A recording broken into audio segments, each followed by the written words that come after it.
Good evening, Mom. So today I will be discussing the Sucesos de las Islas, Filipinas, in English, Events in the Philippines Island by Dr.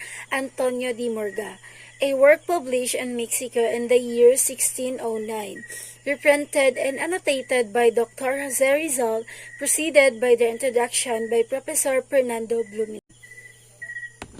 So before we will start, let's first have some definition of key terms related to our topic. So for the first one is annotation.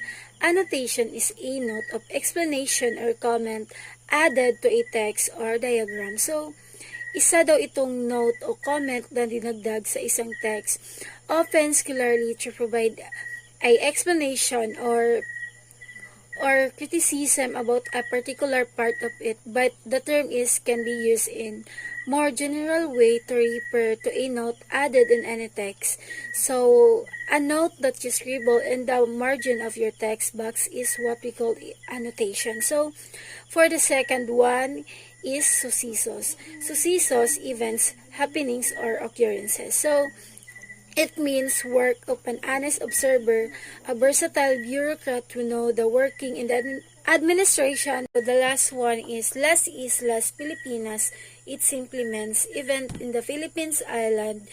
So the Philippines was named of honor of King Philip II of the Spain. So ang laman daw ng book na ito ay ang mga event na nangyari sa Pilipinas before and during Spanish colonization, na kung saan nagbigay ng komento si Rizal sa bawat part na nakita niyang may mali at dapat itama. So isa din ito sa achievement ni Rizal sa Paris noong January.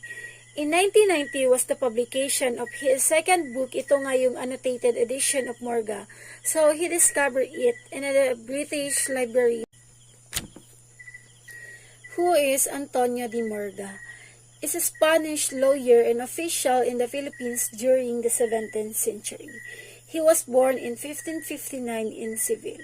He graduated from the University of Salamanca in the year 1574. He taught briefly in Arizona and later on he returned to Salamanca to study civil law. He also engaged in government service. He was a lieutenant governor in Manila, the second most powerful position in the colony after the gobernador. So after he resigned from being a lieutenant governor, he became a judge in audiencia. He is the author of annotated books of Sucesos de las Islas, Filipinas. So his book ang pinaka-importanting works in the Philippines about the colonization of the Spain. It explained the political, social, and economical aspect of the colonizer. So, ganang nag-end up si Morga nga isulat ni nga book. So, he said there is a claim daw nga masave iyahang self from the disaster with the Dutch. So, what initially prompted Rizal to do the annotation? So, there are two reasons. For the first one is Rizal had been reflecting on his country's history. For the second one, Blumentritt could not be persuaded to write the history of the Philippines. So, for the first one, Dr. Jose Rizal had been reflecting about our country's past, and he had a burning desire to know exactly the condition of the Philippines when Spaniards came here, because he realized the importance of the past as a tool to understand the present and eventually confront the future. So, despite of this, he restrained himself for embarking some historical research and admitted his education. So, makikita sa letter na pinadala ni Rizal sa kanyang matalik na kaibigan na si Blumentritt. So, he asked his friend to write the history of the Philippines since he know Blumentritt is capable of doing it, because he already read a lot of books about the Philippines and Spain during Spanish colonization. So Blumentritt refused to do. Instead, he encouraged Rizal to write the history of his own country by saying na dapat daw ang isang Indio ang gumawa o magsulat ng history ng bansa nito at hindi isang foreigner. So that time when Blumentritt refused Rizal already working about of his novel.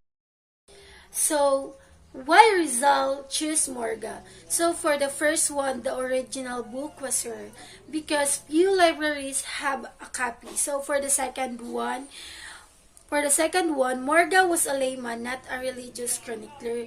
So layman means a person who is not part of the clergy.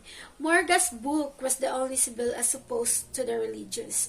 So for the third one, Morga is to be more objective than the other religious writer because he believes that Morga's account was more objective rather than those written by the religious missionary.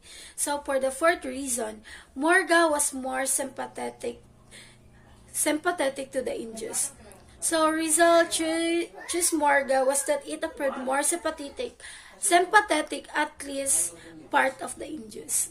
So for the last one is Morga was not only an eyewitness but a major actor in the event he narrates.